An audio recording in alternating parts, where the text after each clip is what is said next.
Hey, everybody. I'm Maggie, MD, functional holistic medicine physician and creator of Transform. Why are men with autoimmunity so underrepresented in numbers?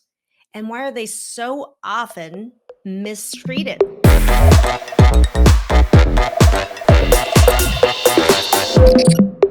Today, we're actually going to be talking about men with autoimmunity. We're just switching gears a little bit because the honest truth is, women, as far as numbers are concerned, is much higher with autoimmune disease compared to men. If you think about it, just in our country alone, there's probably about 18 million women with autoimmunity versus 5 million with men. Now, why does this happen? Why is there such a smaller number of men? And why does that cause them to be so mistreated? Autoimmune disease, I've already mentioned, regardless of man, women, or child, whether you have it, I call it an invisible disease because, on the whole, we look normal on the outside.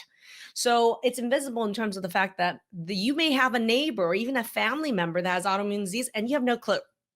You have no clue because they look normal on the outside. Yet symptom load is extremely high. So it is invisible. And yet the symptoms can be dramatic, but they're invisible from the outside for most people. So in that sense, if you already have an invisible illness, and then you have a minority of people within the invisible illness that are men going to be largely ignored in the conversation about about autoimmunity? The answer is hell yes. If the prevalence, we've established this fact that men is the smaller numbers and that they are now a underrepresented minority, then the question is going to be, how does this impact upon men with autoimmune disease? Do they get better care, worse care? What do you think? Okay. What do you think? Tell me in chat right now. Do you think men get better care for their autoimmunity, or do you think they get worse care? Okay. I'm going to give you a quick answer from my experience. 24 years, my first 10 years as a family medicine doctor before I got sick, and then my last 14 years as a functional medicine MD who's really focusing on root cause, specifically in autoimmunity to help people turn it around. My experience is men get worse care. Men get worse care. Interesting, right? You think it's the other way around, right? So why do men get more often mistreated in autoimmunity? I'm going to now go down my top 5 reasons for why men get worse care than women in autoimmunity, and I think worse outcomes. Okay. So number 5 is traditional gender roles. Traditional gender roles when it comes to health is very different when it comes to what is considered masculine and what is considered feminine. Believe it or not, seeking health care is considered a feminine trait, whereas ignoring health symptoms is considered a male trait. Tell me if you think this is true. All you women out there, all you men out there. Men, on the whole, as a general, when it's tied with masculinity, tend to endure, tend to dismiss, tend to underplay physical symptoms and mental health symptoms, both. So if it's masculine to actually minimize, right? Minimize, also deny, right? And also to not speak about it, right? How many men feel comfortable talking about physical health symptoms or mental health symptoms compared to women? Women will tend to verbalize a lot more as femininity of our physical health symptoms and mental health symptoms. So therefore, traditional gender role really works against major health issues in men because it really is stronger to tolerate, right? And not speak about it.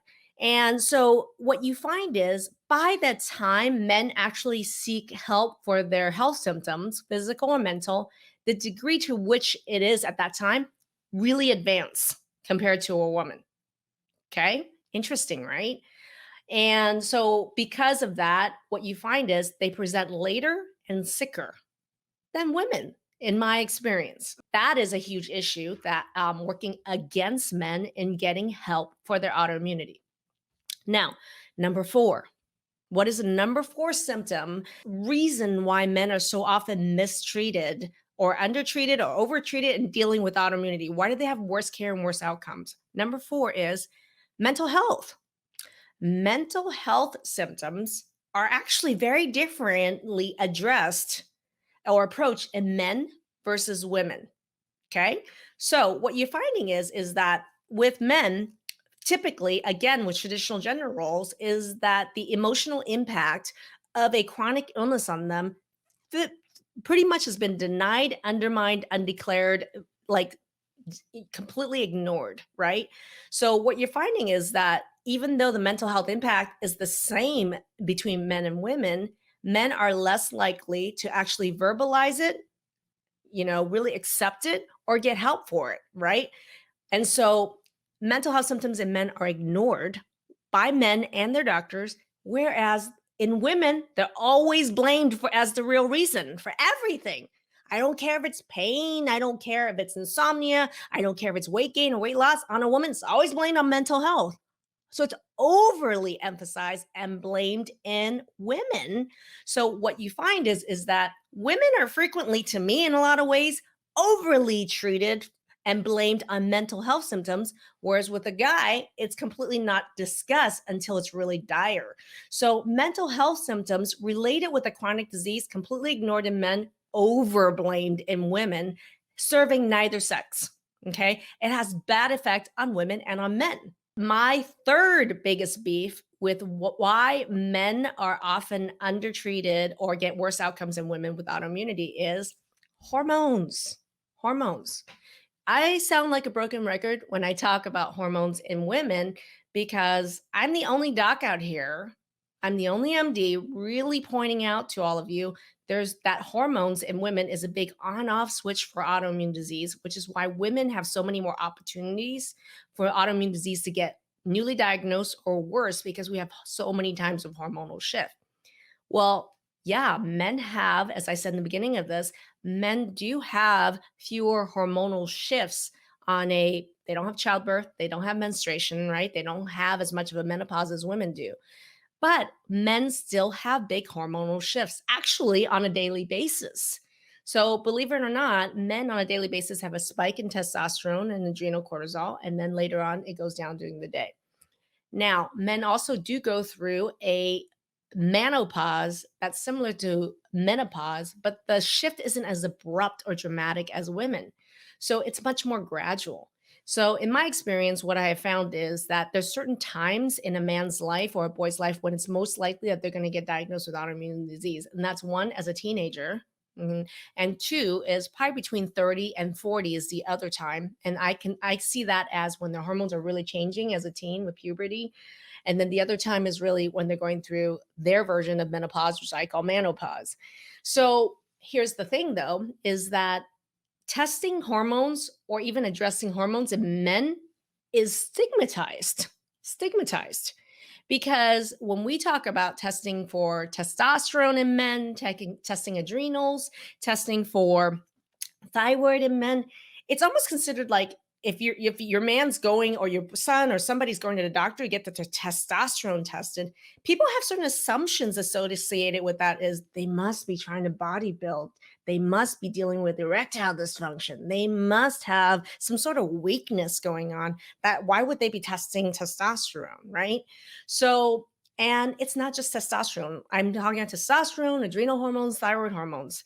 What I have found is that men universally across the board with mental health, autoimmunity, even hormonal problems, rarely ever get their hormones tested.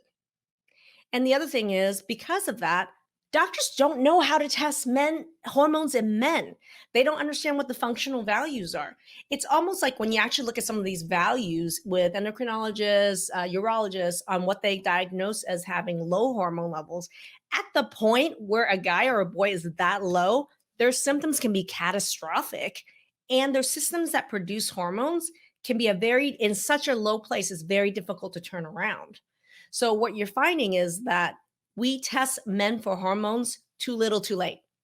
Too little and too late. What is number two reason why men have worse outcomes in autoimmunity than women? This is my experience, okay? And this is over the last 24 years of focusing on autoimmunity in my functional medicine practice and program. What I have found is that we tend to, by the time a male presents with autoimmune disease, I already said that they tend to be sicker and more severe in symptoms, right? So what that also means that by that time, they're going to be getting very aggressive treatment. So in my experience, men by the time they get care tends to be on more quickly to be put on drugs, multiple drugs, or harsher drugs, or procedures, way more procedures. And it's because they present later and more serious. But the other thing is also, I think that interestingly, mental health plays into this because women's even symptoms, even severe, often blamed on mental health. Whereas by the time the guy really shows up with severe symptoms, they're going to get very aggressive treatment because it's less blamed on mental health than it's more believed. Therefore, they're going to get more aggressive treatment as well. And that's not necessarily a good thing. In some places, getting more aggressive and quicker treatment is great, right? But sometimes, if you have autoimmune disease, these drugs can be very strong, very aggressive, a lot of liver issues, lots of side effects. Is it actually better to be more aggressively treated with medications, surgeries, or procedures? And the answer is no. That doesn't mean better outcome. In fact, that might mean more side effects, more bad effects from medication or surgery or procedures. So it's not uncommon for me to see a man coming into book a call with us, and they've gone through way more procedures or aggressive medication than women. So this is really an interesting point. Is that in my experience, men tend to be sicker when they present and get more aggressive and strong and more risky treatments than women when they have autoimmunity. And this is from my experience. My number one beef for why men are often mistreated in autoimmune disease is, get this, men typically need a woman to get health care. Interesting, right? Men need women to get better health care. Why is that? So, this is the dynamic I see all the time, which is the primary driver of getting healthcare. Who's doing the research? Who's actually on social media? Who's actually reaching out for doctors? Who's actually getting resourceful? Is typically in a household not the man who's sick. It's the mother or the wife or the daughter. Sound like your household? Sounds like the relationship you guys have in your house, the dynamic that you're seeing. Is that what I found is men are so less likely to seek help for their health that women traditionally, and I can tell you across the board, we are the primary driver of healthcare in our families and for all the people in our lives, including our kids, our husbands, dads, and sons. And as a result of that, I think that it's great men have help, but what if you're a man who doesn't have that network, right? If you don't have a sister, you don't have a mom, you don't have a daughter who's sitting here fighting for your health, then you're less likely to have access to some of these resources because that's traditionally who does it in a household. So it sounds really strange, but the number one reason that I find that men get worse outcomes in dealing with autoimmunity is because it can be determined by whether they have a woman in their life that's actually fighting for them and directing their healthcare. So this is counterintuitive, but the number one reason is men need women to get better care, earlier care for their health. What is a bonus reason that men may get poor outcomes than women with autoimmunity? Bonus points, okay? The men that we do talk to is that there tends to be more of a black or white thinking, meaning that men tend to trust traditional authority figures in what they have to say about health. So men tend to say a lot more often, oh, I'll do whatever my doctor tells me about my autoimmunity. Interesting, right? So what that means is they have less of a desire to seek out, to learn, or to understand alternative approaches to health, as tend to seem to them weaker, not as effective, or not as respected ways of dealing with autoimmunity. And to me, that's a huge disadvantage. That trust and faith in authority figures and that bias against all these other ways and other tools, it's to me in detriment of men's healthcare. To me, why does alternative health or holistic medicine tend to attract more women rather than men? I can't answer that. I'm just telling you that numbers wise, that's what we see, is that when you start thinking about lifestyle, nutrition, supplementation, hormones, movement, right? Meditation, these activities tend to attract more of a female audience than male audience, and yet they are the most powerful tools in dealing with something as complex as autoimmune disease. So you can tell that there is actually in this bonus section a huge gender bias against men because how we train men in traditional thinking about healthcare and black and white and respective authority actually works against men to really limit the tool set that they have. If you only believe what you believe is the authority figure is telling you about autoimmune disease, you're only going to learn about medication or surgery. So, for those of you, just a little reminder is if you're interested in learning more, we do have an online program called Transform Autoimmune Disease Naturally. And if you're interested in working with me and my team on turning around your autoimmunity, there's a link above to schedule a call with our team so we can learn more about you. If you haven't joined the group, click the link and please join the group. Now, if you want to learn more about our program in the Facebook group, you're going to learn a lot more about it. You can also go to drmaggieu.com where you can sign up for our training about the 5 pillars of Transform, where I go through the exact algorithm protocol to actually end autoimmunity, turn around and reverse these symptoms for anyone. So go ahead and go to drmaggieu.com. If you're ready to actually chat with me and my team and you're interested in learning more about what it's like to work with us, book a call with our team. Would love to learn more about you and speak with you directly.